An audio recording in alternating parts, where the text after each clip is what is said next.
Hey guys, I am out here in my shed just to record this dream I had this morning. I didn't get a chance until now, so I am sitting next to my washer and dryer. This dream I had around 8:30 a.m., and it was somewhere in between a dream and a vision. I was out on the beach kind of practicing what I would do in an emergency situation at first. And then I saw that the wind was really picking up. And then it was blowing stuff around like there were these tents and they were just coming to pieces. And I was like, wow, okay, I think this is an emergency situation. And then right after the wind started to pick up like that, I saw this huge wave. And it came over.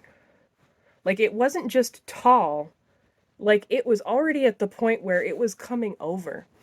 And I should have been freaked out, but I was just looking at it like, wow, that's such a pretty wave. It was like dark blue, like sapphire. Like not what you would expect. You'd expect it to be like white or brown or maybe like some kind of greenish color like the ocean typically is, but this was like dark blue. Like almost like that artificial blue that you see in some laundry detergents. Anyway, it was really pretty. And I was just like, wow. And then I was like, okay, this is it. Like, I'm going to get taken out by this really pretty wave and I'm going to die.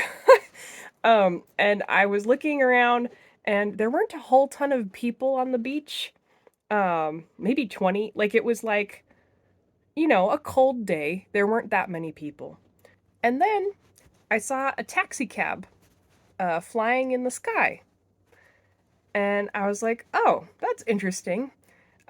Someone here must have some sort of government connection, like some sort of sweet hookup, and they were able to basically call this like flying Uber taxi. Like, oh, well, that's cool for them, I don't think it's for me. And then this taxi came down, not slow but not fast, and then it parked near me on the sand. And I looked at the guy who was driving, and he looked kind of like James Earl Jones. And he looked very serious. And I was still thinking, huh, well, this car's probably not for me, but I'm going to go check it out because I'm like in impending peril, like no harm in, seeing if I can get a ride on this taxi. And it felt so real. Like I opened the car door and it felt just like a car handle on a regular door. And I was like, oh, it opened. Okay. And I got the sense that this was for me. James Earl Jones was here to pick me up. And so I got in the car as quickly as I could, shut the door, heard it slam, and then I woke up. Like we were about to take off in this taxi um, to avoid this huge wave that was about to destroy everything. And that was the dream slash vision that I had around 8:30 this morning. I used to not have a whole ton of dreams, but now it just seems like I'm getting them a lot more frequently. Anyway, stay safe, put on the full armor of God, and keep looking up.